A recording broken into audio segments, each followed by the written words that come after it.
कैसे सब लोग? चलो आज का चैप्टर रहेगा 6, ठीक है। आज चैप्टर 6 करने वाले हैं। इसके पहले 5 चैप्टर था, तो 5 चैप्टर हमारा समाप्त हो चुका है। 5वां चैप्टर कौन सा था? जल का, वाटर का। उस चैप्टर में हम क्या क्या सीखे थे? वाटर कंजर्वेशन एंड जल के बारे में कि जल कहाँ कहाँ से प्राप्त होता है एंड कितने कितने अमाउंट में हमारे पास जल उपलब्ध में है, ठीक है। तो वो तो चैप्टर खत्म हो गया। एंड आप लोग को जो ये होमवर्क दिया गया था कि क्वेश्चन आंसर करोगे, और जो क्वेश्चन आंसर तुम्हें नहीं आ रहे वो क्वेश्चन नंबर तुम कमेंट बॉक्स में ड्रॉप करोगे एंड उसके लिए स्पेशल वीडियो आपको बना दिया जाएगा। तो अभी तक ये मान के चले कि ये तुम्हारा जो क्वेश्चन आंसर सेशन था, ये तुम्हारा क्वेश्चन आंसर कंप्लीट हो गया होगा, ठीक है। तो अब चलो 6 चैप्टर स्टार्ट करते हैं। चैप्टर स्टार्ट करने के पहले एक चीज, वीडियो को लाइक कर दो एंड अपने दोस्तों में तो शेयर कर ही दो, नए हो तो चैनल पे सब्सक्राइब मारो, ठीक है। चलो आज थोड़ा सा इसके बारे में जानेंगे, प्राकृतिक वनस्पति एवं वन्य जीवन के बारे में हम जानकारी प्राप्त करेंगे इस चैप्टर के माध्यम से, इस चैप्टर में, ठीक है। साउंड बहुत ज्यादा आ रहा है ना बाहर से।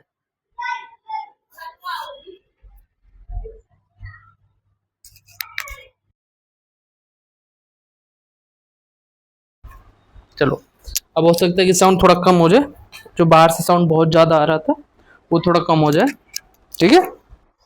चलो तो अब शुरू करते हैं अपना चैप्टर हम, ठीक है। तो इसमें एक स्टोरी टाइप से पहले स्टार्ट किया गया कि सलीमा नाम की एक कोई लड़की है, वो मतलब स्कूल के ट्रिप से हिमाचल प्रदेश में मनाली जाती है। वहाँ पे वो बहुत सारी चीजें जाती है, जैसे साल, सागवान, वन, नुकीली पत्तियों वाली जो पेड़ पौधे होते हैं, ये सब देखती है।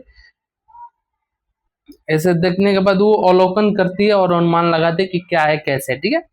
एक सिंपल सा एक स्टोरी बेस्ड पे समझाने की कोशिश किया गया है इसमें। देखो होता क्या है ना, जैसे तुम कहीं पे भी जाते हो तो बहुत सारी चीजें तुम नोटिस करते होगे। जैसे तुम गांव जाते हो, ट्रेन में बैठते हो, तो ट्रेन में बैठने के बाद जब देखते हो ट्रेन जाती है तो तुम ट्रेन के बाहर देखते हो कि हाँ ये चीजें जा रही है। बहुत सारी चीजें ऐसी होती है कि तुम्हारे गांव में नहीं होती है, यहाँ पे है, तो तुम देखते जाते हो ये चीज कैसे है, ये क्या चीज है, ठीक है। तो ये सब अवलोकन, अवलोकन इसी को बोलते हैं हम, ठीक है। ये देखो एक यहाँ पे पिक्चर दिया गया है, ये रोडो डेड्रॉन का फूल, क्या बोलते हैं, फूल है ये, ठीक है। एंड देखो कि किस किस चीज पे ऐसी चीजें जैसे ये फूल का जो चित्र दिया ये हो गया, या कोई भी पेड़ पौधे हो गए, कौन सी परिस्थितियों पर, स्थल की ऊंचाई पर निर्भर करता है, उसकी विशेषता क्या क्या हो सकती है, वो कैसे एक दूसरे से संबंधित रहते हैं, एंड मौसम क्या है, क्लाइमेट क्या है, एंड बहुत सारी चीजों की डिपेंडेंट होते हैं। इसके बेसिस पे कि गांव में जो चीजें हमें मिलती है, जैसा माहौल होता है वहाँ पे, जैसा मौसम होता है, जैसे बोल सकते हैं एक तरह की स्थल से ऊंचाई क्या है, पानी की मात्रा कितनी आती है वहाँ पे, उसके बेसिस पे वहाँ पे होगा। एंड अभी राजस्थान के साइड में चले जाओगे तो राजस्थान में बालू है, तो वहाँ पे कैक्टस के पेड़ पौधे जो होते हैं, कटीली झाड़ियाँ वो बहुत सारी मिलेंगी। अब बिहार के साइड में जाओगे, जैसे हमारे साइड में, तो हरे भरे चीजें बहुत दिखेगी, क्योंकि दोनों में बहुत सारा ज्योग्राफिकल इंडिकेशन होते हैं, जो बहुत सारी डिफरेंसेस होती है, ठीक है। तो इससे एक चीज हमें समझ में आती है, देखो ऊंचाई में परिवर्तन के साथ जलवायु में परिवर्तन होता है, ठीक है। ऊंचाई जैसे जैसे हाइट बढ़ता है, टेम्परेचर क्या होता है, कम होते जाता है, ठीक है। हाइट बढ़ेगा तो टेम्परेचर क्या होगा, कम होगा, तथा इसके कारण प्राकृतिक वनस्पति में बदलाव आता है। वनस्पति की वृद्धि तापमान और नमी पर निर्भर करता है, ठीक है। इसके अलावा ये ढाल एवं मिट्टी की परत की मोटाई जैसे कारकों पर भी निर्मित होती है, ठीक है। देखो मिट्टी की ढाल और मोटाई पर भी ये निर्भर होता है। कैसे होता है, देखो जैसे में मिट्टी अगर पतली है नीचे से, ठीक है, तो क्या होगा, कोई यहाँ पे मान लो ये कोई पौधा है, एक सेकंड,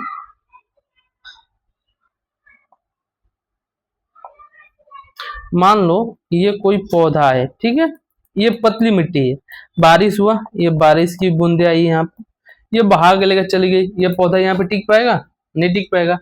डिपेंड करता है कि यहाँ पे कैसी माहौल स्थिति है। यहीं पे यहाँ पे मोटे परत में होंगे, मोटे परत पे होने से क्या होगा, बारिश की बूंदे तो लगेगी यहाँ पे, मिट्टी भी ले जाएगी वहां से, लेकिन ये जो पौधा है ना, इसकी जड़ें बहुत अंदर तक चली जाएगी तब तक, ठीक है। जड़ें जब अंदर तक चली जाएगी ना, तो मिट्टी ऊपर से तो जाएगा ही, लेकिन जो मिट्टी नीचे बच जाएगा वो जड़ों को बांध के रख लेगा, ठीक है, समझ गए। चलो,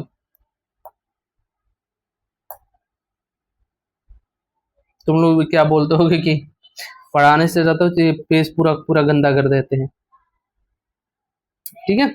इन घटकों में अंतर के कारण कृषि स्थान की प्राकृतिक वनस्पति के सघनता और आकार में भी परिवर्तन होता है, ठीक है। आमतौर पर प्राकृतिक वनस्पति को निम्न 3 प्रमुख श्रेणियों में वर्गीकृत किया जाता है। प्राकृतिक वनस्पति को 3 श्रेणियों में वर्गीकृत किया जाता है। कौन कौन से? एक वन, अब दूसरा वो घास स्थल, तीसरा कांटेदार झाड़ियां, ठीक है। वन जो वृक्षों के लिए उपयुक्त तापमान और परिपूर्ण वर्षा वाले क्षेत्रों में उगते हैं वो वन कहलाते हैं। इन कारकों के आधार पर सघन एवं खुले वन विकसित होते हैं, ठीक है। वन क्या है?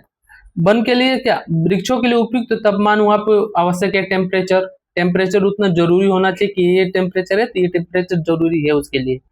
और वर्षा, वर्षा भी जरूरी है उसके लिए, क्योंकि अगर उसको चाहिए 20 सेंटीमीटर पे ये वर्षा, एक सेकेंड,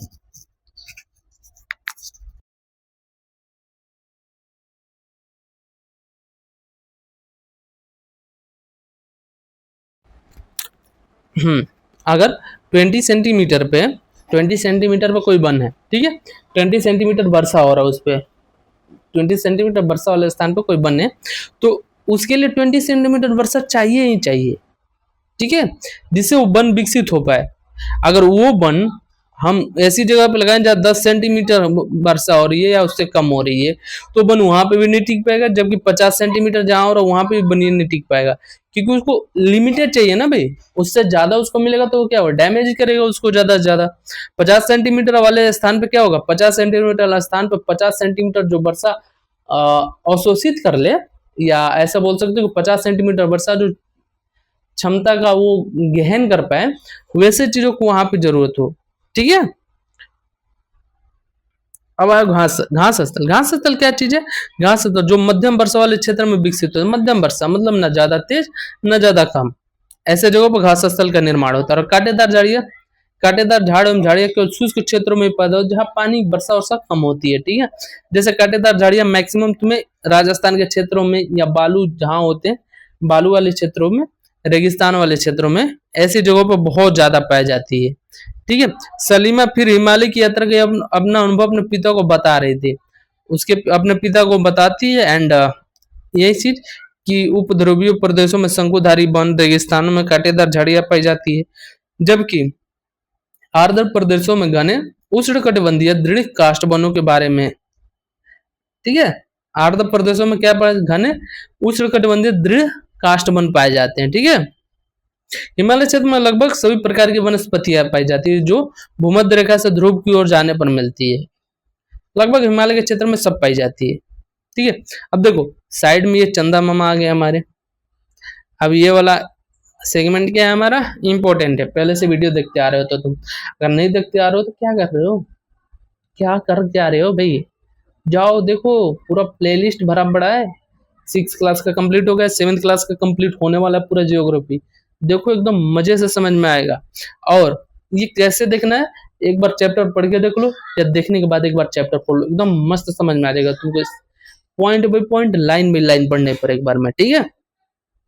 चलो, अब यहाँ पे दिया है कि ब्राजील के उष्णकटिबंधीय सदाबहार वन इतने विशाल है कि यह पृथ्वी के फेफड़े की तरफ प्रतीत होते हैं। ब्राजील में जो उष्णकटिबंधीय सदाबहार वन है ये इतने हैं, इतने विशाल है, मतलब इतने बड़े हैं कि पृथ्वी के फेफड़े की तरफ, मतलब क्या, ऑक्सीजन, बहुत भारी मात्रा में ऑक्सीजन उत्सर्जित करते हैं, उत्सर्जित बोल सकते हो उसको, एंड अवशोषित करते हैं क्या, कार्बन डाइऑक्साइड, ठीक है। अब एक और पॉइंट हमें मिला, इसको भी इंपॉर्टेंट हम लिख दे रहे हैं, हालांकि इंपॉर्टेंट मान सकते हो इसको। एनाकोंडा विश्व का सबसे बड़ा सांप उष्णकटिबंधीय वर्षावन में पाया जाता है, यह मगर जैसे बड़े जानवर को मार और खा सकता है। एनाकोंडा, एनाकोंडा मूवी देखे होगे ना, बहुत बड़ा होता है वो, ठीक है, विश्व का सबसे बड़ा सांप वही है। हालांकि अभी चेंज हुआ है, अभी कोई, लेकिन वो पुराने जमाने में था, अभी तो नहीं है। बासुकी, बासुकी नाग, ठीक है, अभी मिला है कुछ उसका मतलब पुरातात्विक। उष्णकटिबंधीय वर्षा वन में पाया जाता है एनाकोंडा, ठीक है। चलो अब थोड़ा वन के बारे में जान लें कि वन कितने प्रकार के हैं। अभी उष्णकटिबंधीय सदाबहार वन, उष्णकटिबंधीय सदाबहार वन के बारे में, इन वनों को उष्णकटिबंधीय वर्षा वन भी कहते हैं। ये घने वन भूमध्य रेखा और उष्णकटिबंध के पास पाए जाते हैं। ये जो वन होते हैं ना घने वन, भूमध्य रेखा और उष्णकटिबंध के पास में पाए जाते हैं। ये क्षेत्र गर्म होते हैं एवं पूरे वर्ष यहाँ अत्यधिक वर्षा होती है, ठीक है। ये क्षेत्र क्या होते हैं, गर्म होते हैं। उष्णकटिबंधीय सदाबहार वन, उष्णकटिबंध के बारे में बता रहा हूँ। उष्णकटिबंधीय जो क्षेत्र होते हैं वो बहुत गर्म होते हैं एंड गर्म होते हैं एवं भूमध्य रेखा और उष्णकटिबंध के पास, सॉरी, पूरे वर्ष में यहाँ अत्यधिक वर्षा भी होती है उष्णकटिबंधों में, ठीक है। चूंकि यहाँ का मौसम कभी शुष्क नहीं होता है, इसलिए यहाँ की पेड़ों की पत्तियां पूरी तरह नहीं झड़ती है। सदाबहार वन मतलब क्या, सदा रह जाता है वो, मतलब पत्तियां गिरती नहीं है, हरदम पत्तियां रहती ही रहती है वहां पे, ठीक है। इसलिए इन्हें सदाबहार कहते हैं। काफी घने वृक्षों की मोटी बितान के कारण दिन के समय भी सूर्य का प्रकाश वन के अंदर तक नहीं जा पाता है, ठीक है। मोटी बितान मतलब ये देखो, ऊपर से ऐसे ऐसे पूरा कवर करके रखता है, तो ये जो सूर्य का प्रकाश यहीं ऊपर ही रह जाता है, अंदर तक नहीं जा पाता है, नीचे तक, ठीक है। आमतौर पर यह दृढ़ काष्ठ वृक्ष जैसे रोजवुड, आबनूस, महोगनी आदि पाए जाते हैं, ठीक है। इसके लिए एग्जाम्पल के तौर पे इसका यूज कर सकते हो तुम, एंड एग्जाम्पल के तौर पे यूज किया है, इसको एग्जाम्पल के तौर पे यूज करो तुम, ठीक है। चलो नेक्स्ट है हमारा उष्णकटिबंधीय पर्णपाती वन। उष्णकटिबंधीय पर्णपाती वन, उष्णकटिबंधीय क्षेत्र ये भी होते हैं, लेकिन पर्णपाती वन क्यों, मानसूनी वन होते हैं ये, जो भारत, उत्तरी ऑस्ट्रेलिया और मध्य अमेरिका के बड़े हिस्सों में पाए जाते हैं। इन क्षेत्रों में मौसमी परिवर्तन होते रहते हैं। जल संरक्षित रखने के लिए शुष्क मौसम में यहाँ के वृक्ष पत्तियां झाड़ देते हैं। शुष्क जैसे मौसम आता है ना, बारिश कम होती है, एकदम शुष्क मौसम होता है हल्का, तो ये क्या करते हैं ना, यहाँ के वृक्ष पत्तियां पूरा अपनी गिरा देते हैं, इसलिए ये पर्णपाती वन है, ठीक है। इन वनों में पाए जाने वाले दृढ़ काष्ठ वृक्षों में साल, सागवान, नीम, शीशम है। दृढ़ काष्ठ वृक्ष फर्नीचर, यातायात एवं निर्माण सामग्री बनाने के लिए बहुत उपयोगी है। इन प्रदेशों में आमतौर पर पाए जाने वाले जानवर है बाघ, शेर, हाथी, गोल्डन लंगूर एंड बंदर, ठीक है। ये गोल्डन लंगूर, ये वाला पॉइंट समझ में आया ना, ठीक है। पर्णपाती वन जो होते हैं, उष्णकटिबंधीय पर्णपाती वन जो होते हैं वो मानसूनी होते हैं, मानसूनी वन, ठीक है। एक मौसम जैसे ही ये शुष्क मौसम हुआ थोड़ा सा, तो यहाँ के पेड़ क्या करते हैं, पर्णपाती वनों को उष्णकटिबंधीय अपनी सारी पत्तियां गिरा देते हैं। शीतोष्ण सदाबहार वन, शीतोष्ण सदाबहार वन के बारे में थोड़ा जानना। देखो शीतोष्ण सदाबहार वन मध्य अक्षांश के तटीय प्रदेशों में स्थित है। ये समानता महाद्वीपों के पूर्वी किनारों पर पाए जाते हैं, जैसे दक्षिण पूर्व अमेरिका, दक्षिण चीन एवं दक्षिण पूर्वी ब्राजील। यहाँ बांस, चीड़ एवं यूकेलिप्टस जैसे दृढ़ मुलायम दोनों प्रकार के पेड़ पाए जाते हैं। इसमें कुछ समझाने लायक इतना खास है नहीं, ठीक है। इसमें कुछ समझाने लायक कुछ खास होता तो इसमें समझाया जाता। देखो इसमें बस इतना समझो, शीतोष्ण जो होते हैं, शीत और उष्ण, ठंडी और गर्मी दोनों होती है, हल्का हल्का मतलब मीडियम के तौर पे मान लो इसको, ठीक है। ये मैक्सिमम किस क्षेत्रों में, दक्षिण पूर्व अमेरिका, दक्षिणी चीन और दक्षिण पूर्वी ब्राजील पर होती है ये, ठीक है। और यहाँ पे बाज, चीड़ एंड यूकेलिप्टस जैसे दृढ़ मुलायम दोनों प्रकार के पेड़ पाए जाते हैं, ठीक है। अब नेक्स्ट है शीतोष्ण पर्णपाती। उष्ण कटिबंधीय के दो आए थे ना, सदाबहार वन और एक उष्ण कटिबंधीय पर्णपाती वन, ठीक है। तो इसमें से एक ये भी है, शीतोष्ण पर्णपाती बना गया है, ठीक है। ये उच्च अक्षांशों की ओर बढ़ने पर अधिक शीतोष्ण पर्णपाती वन मिलते हैं, ठीक है। जैसे ऊंचाई बढ़ती है ना, जैसे जैसे ऊंचाई बढ़ती है तापमान क्या होता है, कम होते जाता है, ठीक है। तो उच्च शीतोष्ण पर्णपाती वन ऊपर जैसे जैसे जाओगे तो इसका क्या होगा, टेम्परेचर डाउन होगा। जब टेम्परेचर डाउन होगा तो शीतोष्ण पर्णपाती वन ऐसी जगहों पे मिलना प्रारंभ हो जाते हैं। ये उत्तर पूर्वी अमेरिका, चीन हो गया, न्यूजीलैंड हो गया, चिली हो गया एवं पश्चिमी यूरोप के तटीय प्रदेशों में पाए जाते हैं। ये अपनी पत्तियां शुष्क मौसम में झाड़ देते हैं। सेम पर्णपाती वन जो है, पर्णपाती वन उसी वाला वही वाला कॉन्सेप्ट है इसमें, कुछ ज्यादा स्पेशल नहीं है इसमें, ठीक है। यहाँ पाए जाने वाले पेड़ हैं बांज, एस, बीच आदि, ठीक है। हिरण, लोमड़ी, भेड़िए यहाँ के आम जानवर हैं। फिजेंट तथा मोनाल जैसे पक्षी भी यहाँ पाए जाते हैं, मोनाल ये, ठीक है, फिजेंट ये होती है। चलो अब नेक्स्ट जाने से पहले पहले यहाँ पे हमें मिल गया क्या, इंपॉर्टेंट फैक्ट मिल गया। तो इंपॉर्टेंट फैक्ट के बारे में थोड़ा सा जानकारी प्राप्त करें।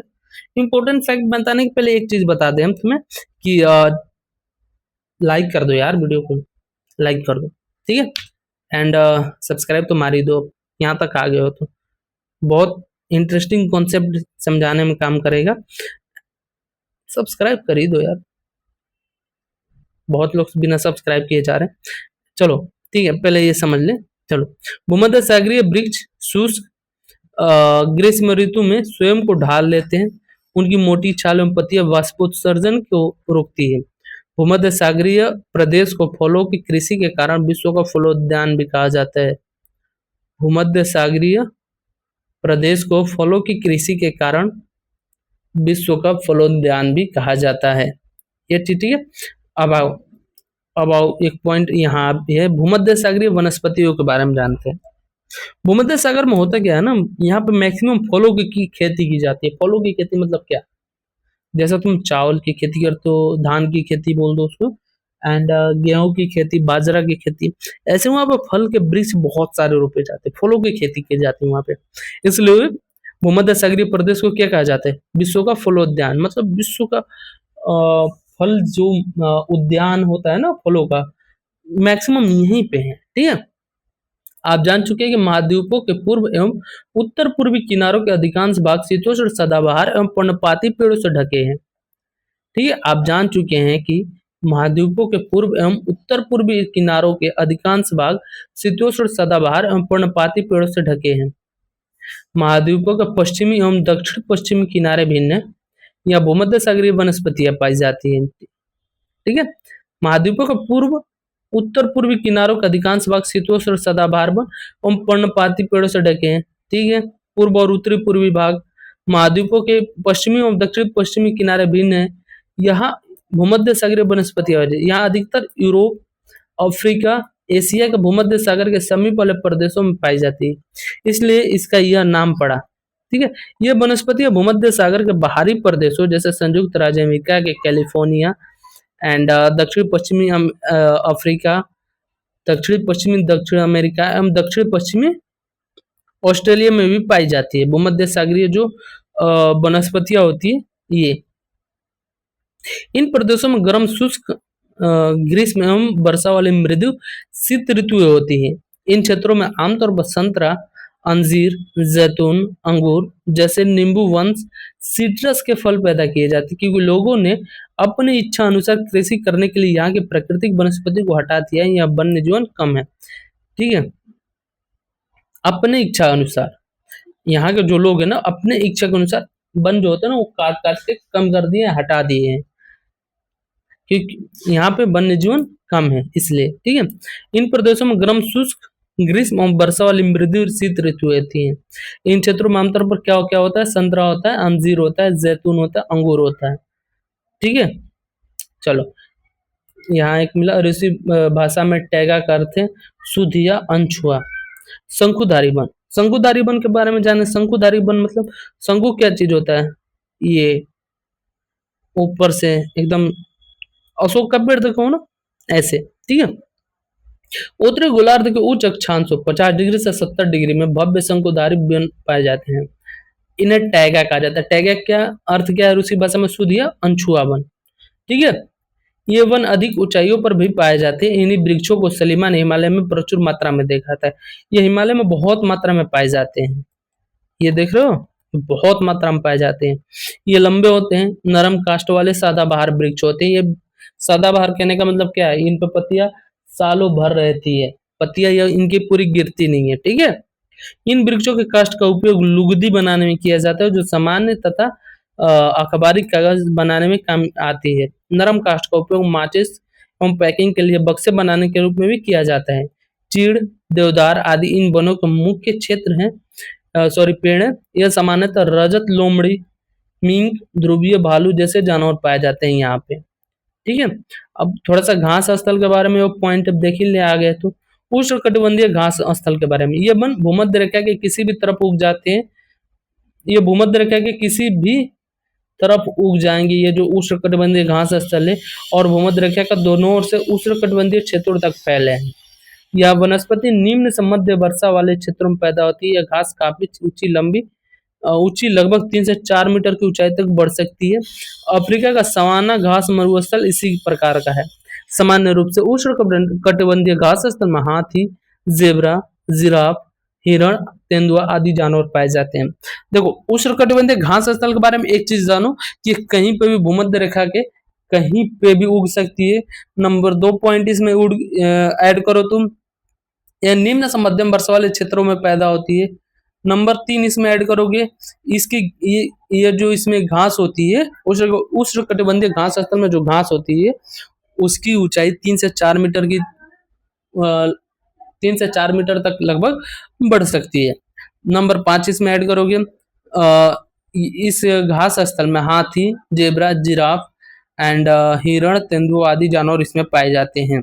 उदाहरण के तौर पे क्या दोगे तुम, सवाना घास मरुस्थल, घास स्थल मरुस्थल। ठीक है, अब आगे देखते हैं। आगे शीतोष्ण घास स्थल, ये मध्य अक्षांशीय क्षेत्रों एवं महाद्वीपों के भीतरी भागों में पाए जाते हैं। यहाँ की घास आमतौर पर छोटी एवं पौष्टिक होती है। ठीक है, शीतोष्ण प्रदेशों में सामान्यतः जंगली भैंस, बाइसन, एंटीलोप पाए जाते हैं। अब इसके लिए तुम इंपोर्टेंट पॉइंट के तौर पे क्या लिखोगे, पॉइंट नंबर इसके 1 लिखो, मध्य अक्षांशीय क्षेत्रों और महाद्वीपों के भीतरी भागों में ये पाए जाते हैं। ठीक है, और एग्जाम्पल के तौर पर डायरेक्टली लिख लो, जंगली भैंस, बाइसन और एंटीलोप। ठीक है, बाकी तुम्हारे काम की कोई भी चीज नहीं है स्मूथ में। अब आते हैं नेक्स्ट में कंटीली झाड़ियां। कंटीली झाड़ियों के बारे में थोड़ा सा, शुष्क रेगिस्तान जैसे प्रदेशों में पाई जाती है। उष्णकटिबंधीय रेगिस्तान महाद्वीपों के पश्चिमी किनारों पर पाए जाते हैं। तीव्र गर्मी एवं बहुत कम वर्षा के कारण यहाँ वनस्पतियों की कमी रहती है। विश्व के मानचित्र पर रेगिस्तानी प्रदेश को चिन्हित करना है एंड नाम बताओ, जानवरों के नाम बताओ।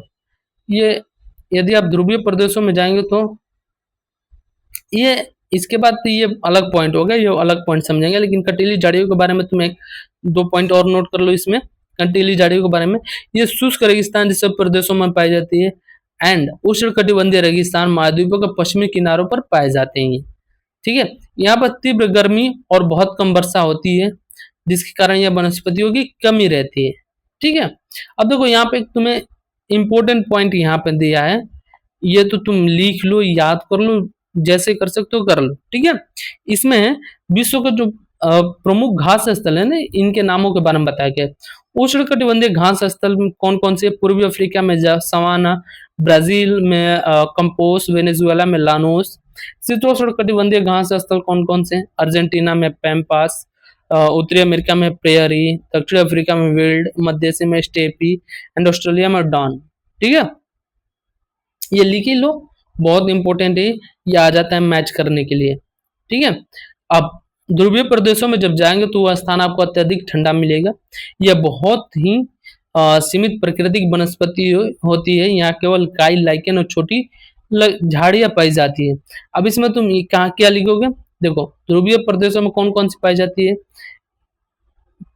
ध्रुवीय प्रदेश कहने का मतलब हो गया सिंपल सा, यहाँ पे बहुत अधिक ठंड रहेगी, यहाँ पे सीमित प्राकृतिक वनस्पति पाई जाती है, यहाँ पे काई, लाइकेन और छोटी झाड़ियां पाई जाती है। ये अल्पकालिक ग्रीष्म ऋतु के दौरान विकसित होती है। इसे टुंड्रा प्रकार की वनस्पति कहा जाता है। ये वनस्पति यूरोप, एशिया और उत्तरी अमेरिका के ध्रुवीय प्रदेशों में पाई जाती है।